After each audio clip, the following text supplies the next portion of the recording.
welcome to this new wonderful video to learn Unity and how to make wonderful game on Unity.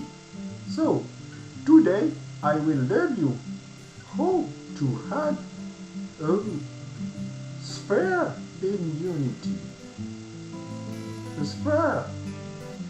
So to add a sphere, it's like a cube. Like a cube. You have to go to the game object menu, 3D object, and sphere. And you can see your sphere is here. Don't forget to make a wonderful game. You have to name your sphere wonderful sphere.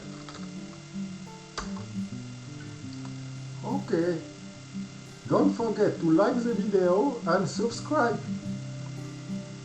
See you next time.